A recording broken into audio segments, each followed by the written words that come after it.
is big news for Gateway Pundit. It's big news for the conservative community. I met Maria at a conference about a year and a half ago, and Maria is from Spain. She's an attorney in Miami. She's an immigration attorney, actually. She speaks fluent Spanish, of course.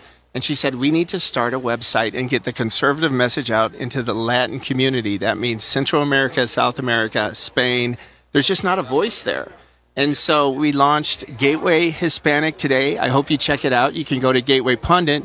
Well, of course, we're promoting it today. We have a wonderful video. And some of the most popular people in politics today are from the Hispanic community.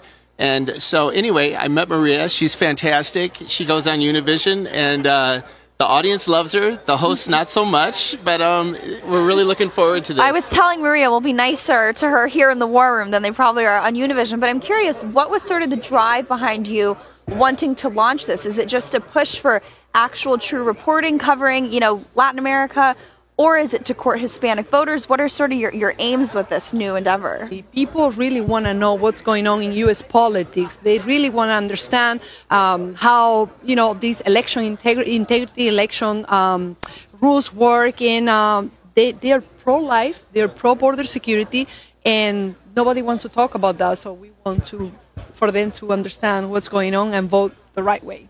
I think what we're seeing is the same thing that people want all over. They want the freedom. Especially they come from some of these regimes in South America. They come to the United States. They don't want communism. They don't want the socialism that the left is pushing. They don't want, this is what Maria really, she grabbed me when she said, they're not interested in sending their kids to school and have them come home, their little boys saying, I want to be a girl now. That isn't something the Latin community is into right now. And so it's all issue after issue. They really line up with conservatives. We just want to give them the voice because they don't have that opportunity, you know, to find out the truth. Now they do. Yeah. So is it really the gender, culture, warfare stuff that you guys are going to be honing in on?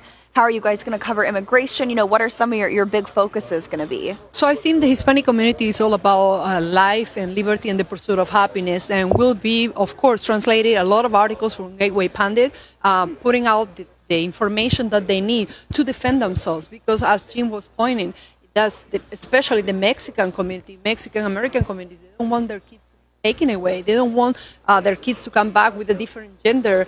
And, of course, if we focus on the Cuban and Venezuelan community, they're all about fighting communism. So depending on which state, we understand what they really want to know, what they need to know. But the whole idea is to make people understand their rights and also to teach them to vote right, because I think they're mostly conservative, but they don't know yet. And on that, a lot of the polls are showing that you're seeing massive demographic shifts in terms of Hispanics coming out to support Trump. I'm just curious from your perspective what you really think is propelling that. And I'm also inclined to ask you, you know, what was it, a year ago you saw George Soros buying up what was a lot of Spanish language news outlets to try to really target that vote. Obviously, that's a key demographic, not just in its current size, but in its growing size, right? They are the new minority majority, 10 million right? in the past few years. And you know they want to turn Texas blue, right? So are you trying to compete with that? In other words, do you think that this really boils down to information warfare and that you guys are going to now be at the tip of the spear leading that battle, that crusade? Absolutely. I think we will be. And so we're seeing that we will be competing with these different voices out there. And you know what is really fascinating about this venture we're starting too is we're going to compete with it in South America, because we have writers at Gateway Hispanic who are from Bolivia, El Salvador, Brazil, primary Argentina, sources. Yeah. And they're right there, and they're going to be able to communicate what's going on. And they just don't have the truth. When they hear about Trump in South America, they're going to hear some, you know, wackadoodle stuff that he's just this monster, or, you know, Hitler. No, they're going to hear taxpayer-funded Voice of America coverage or CNN International, right? Exactly. So we're going to counter all that. And it's a natural community for the conservatives, and we're excited to do this. I think it's going to be great. And just like you said, more and more people are coming to the conservative movement because of, Real America's Voice in the War Room, and because they're just tired of this crazy stuff the left is pushing right now. Gateway Hispanic.